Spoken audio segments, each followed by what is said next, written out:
Have you ever had that creepy feeling that you're being watched, only to realize the danger is already standing right outside your door? That is exactly the nightmare I lived through on a day that was supposed to be filled with joy. If you want to hear how this holiday turned into a fight for survival, smash that like button right now and let's get into it. This was the very first year I was going to spend the holidays completely by myself. Honestly, saying it out loud makes it sound way more depressing than it actually felt at the time. The truth was simple. I just couldn't afford the expensive plane ticket back to my hometown, and I didn't have enough vacation days left to make a long trip worth it anyway. Still, I wasn't going to let that ruin my spirit. I always loved looking at the festive decorations and taking quiet walks around the neighborhood on Christmas Day. When I woke up that morning, I started my routine. I put on the classic cartoon version of The Grinch, cooked myself a delicious breakfast, and brewed a hot cup of coffee. After eating, I spent about an hour on FaceTime catching up with my parents and my siblings. By the time we hung up, it was right around noon. I didn't really have any plans for the rest of the day, but I eventually decided to head out to the front porch to grab the mail. But here's the crazy part. The moment I opened the front door, I noticed a set of footprints pressed deep into the snow on my porch. What made it truly bizarre was that they were completely frozen over. They weren't fresh prints in the soft, powdery top layer of snow. No, they had clearly been made hours ago, probably in the middle of the night when the temperature was way below freezing. I looked around the yard, even though whoever made them was obviously long gone, and then I quickly grabbed my mail and stepped back inside. It felt incredibly strange. I wouldn't say I was terrified yet, but I was definitely feeling a bit unsettled. Still, I didn't know what else to do, so I tried to just go about my day and not worry. If you want to make sure you never miss my upcoming stories, hit subscribe and tap the bell right now. To distract myself, I put on some cheesy holiday movies while I opened the presents and letters my family had mailed to me. By 3 in the afternoon, I was starting to get a little restless, so I checked the weather forecast. It was supposed to get freezing cold later that evening, so I decided to go for a quick walk around the block while the weather was still decent. I bundled up in my warmest winter gear and started walking down the sidewalk, admiring the colorful lights and enjoying how quiet the streets were. But now, this is where it gets interesting. A little way into my walk, I noticed another person walking in the neighborhood.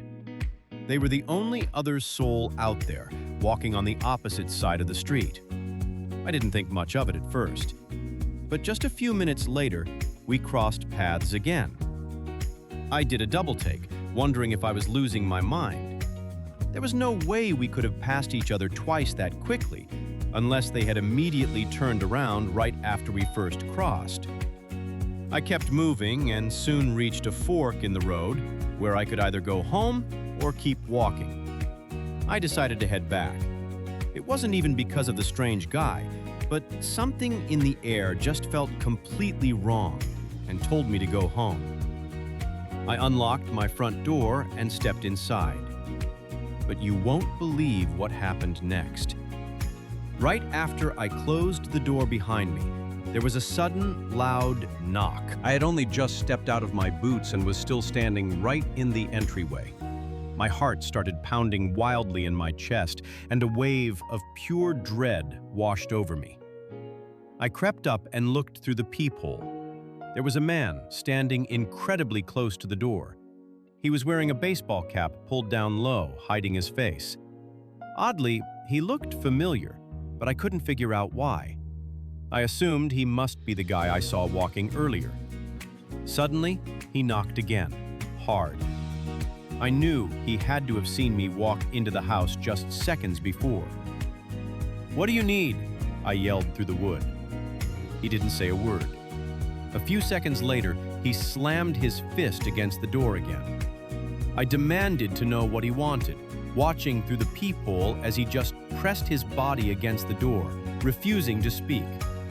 Then, he grabbed the handle and started throwing his entire weight against the door. I backed away in terror as the whole frame shook and rattled on its hinges with every single hit. Which part of this story sent chills down your spine? Drop it in the comments below. The loud banging went on for about 20 or 30 seconds, and then, out of nowhere, it just stopped. A quiet moment passed, followed by the sound of several people shouting outside. When I finally got the courage to peek out, I saw 2 police officers right there in my front yard, putting handcuffs on the guy who had been trying to get inside. Honestly, I was totally shocked and had no idea how they got there so fast. At first, I thought it was just a pure miracle that they arrived at the exact right second. But later, I found out that one of my neighbors had actually called them. They had noticed this guy acting really strange, pacing up and down our street for hours before finally walking up to my door. But here's the crazy part. I actually knew who the man was. He was an ex-boyfriend of mine from about 6 years ago. The weirdest thing was that he didn't even live in my state anymore, and we hadn't spoken a single word to each other since we broke up. If you're enjoying this creepy story so far, smash that like button right now. It is honestly terrifying to think that after all those years, he randomly decided to travel all this way, show up at my house on Christmas Day, and try to force his way inside. When the police searched him, they found 2 knives in his pockets, and when they checked his car, which he had parked a few blocks away, they discovered a gun and a large roll of duct tape, both of which he had bought just a few days earlier. He refused to confess to anything, but it really isn't hard to guess what he was planning to do to me. Now, this is where it gets interesting. After spending the whole morning and most of the afternoon celebrating with my family, I was ready to just go back to my own place and relax for the rest of the evening. Maybe watch a fun holiday movie. I started the 45-minute drive from my parents' house back to my apartment. The streets were completely deserted, which you would expect on Christmas, but it felt incredibly creepy. There was absolutely no movement or sound anywhere outside. Anyway, I finally got back to my place around 8 o'clock, parked my car in the garage, and walked inside. As soon as I turned on the hallway light, I noticed a bunch of papers scattered all over the floor. It turned out to be a pile of mail that I usually kept on the kitchen counter, which must have slid off. I didn't think much of it at the time. I just gathered the papers up and set them back on the counter. I had been in a huge rush when leaving that morning, so I figured I probably just brushed past the counter and knocked them down without realizing it.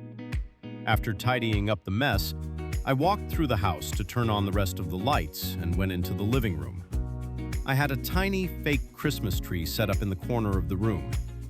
It looked a bit sad and cheap, but it was better than having no decorations at all. I sat down on the sofa and picked out a movie to watch, some new holiday film on Netflix. It was actually pretty entertaining, so I watched it all the way through. But during the entire movie, I kept hearing these strange noises coming from somewhere in the house. They sounded like very soft, barely noticeable creaks. I couldn't tell if I was just imagining things or not. Every single time I thought I heard a sound, I would pause the TV and listen closely, but the noise would instantly stop. Before we find out what was making those sounds, hit subscribe and tap the bell so you don't miss the next scary story. I decided to take it as a sign that my Christmas day was officially over and that I just needed to go to bed and sleep off the tiredness from visiting my family. I shut off the television, turned off all the downstairs lights, and headed up to my bedroom. I walked inside and switched on the ceiling light. Instantly, I froze. I knew right away that something was wrong. I couldn't tell exactly what was different at first glance, but I was certain my bedroom was not the way I had left it. Things had been shifted around. Suddenly, all the weird clues from earlier started to make sense.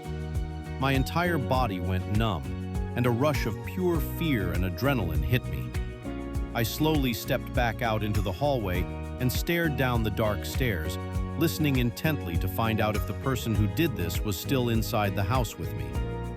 I crept down the stairs, step by step, until I reached the bottom floor. Everything was completely silent.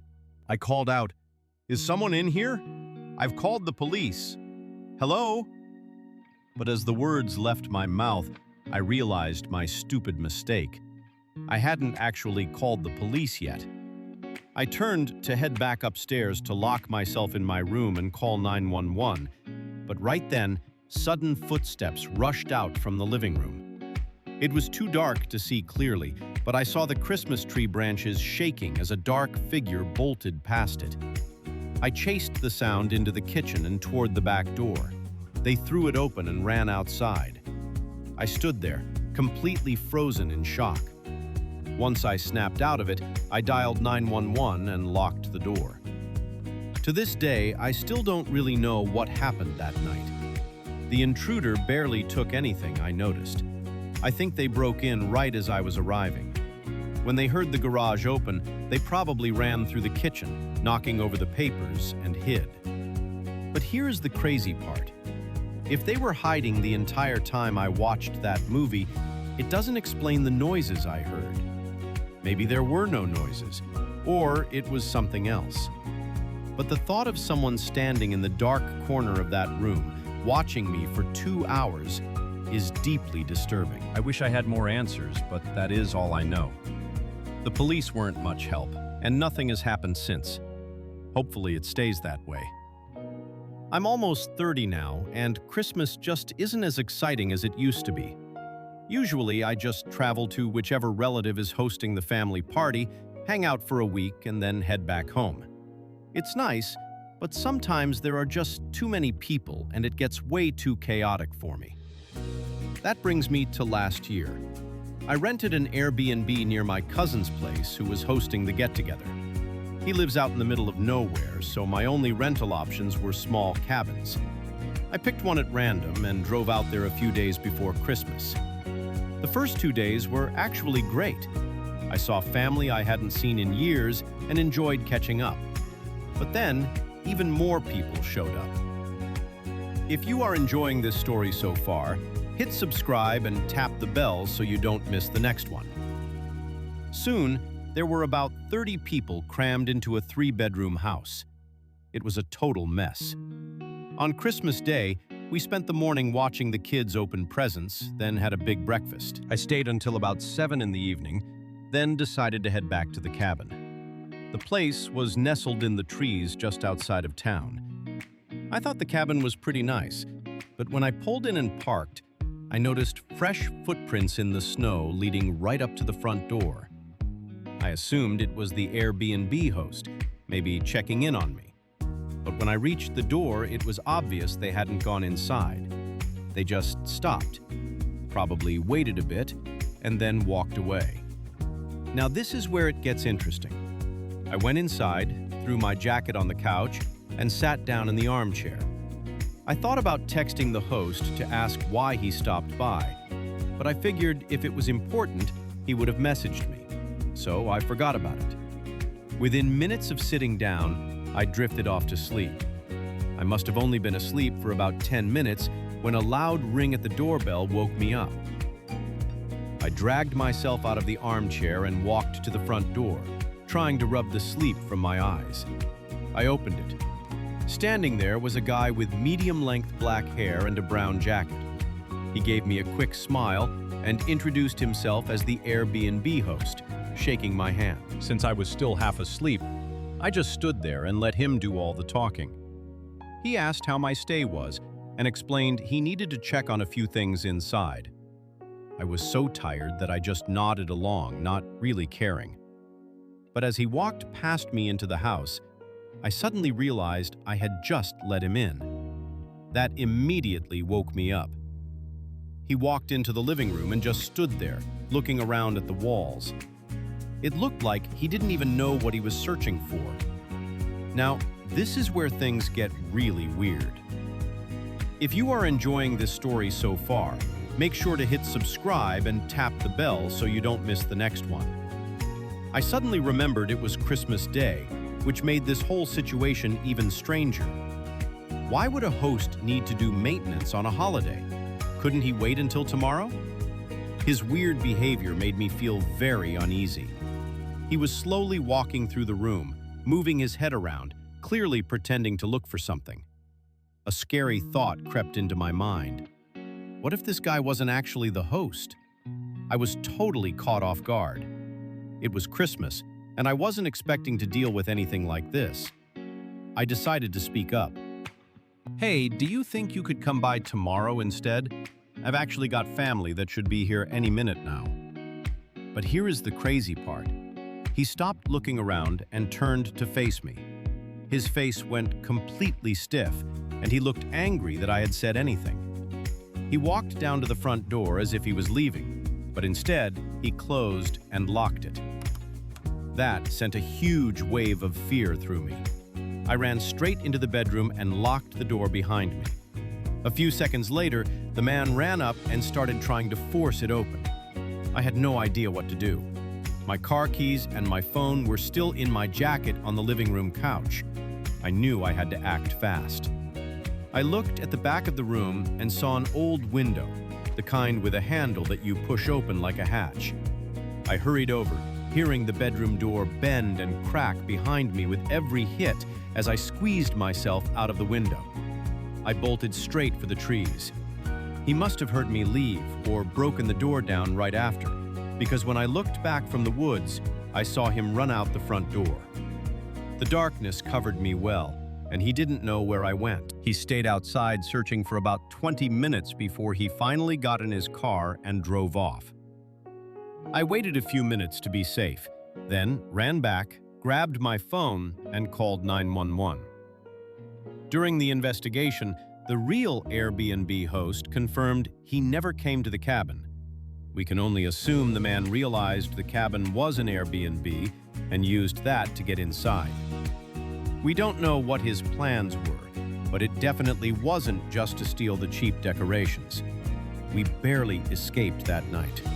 Honestly, I'll never trust a stranger again. Would you have stayed? Tell me below.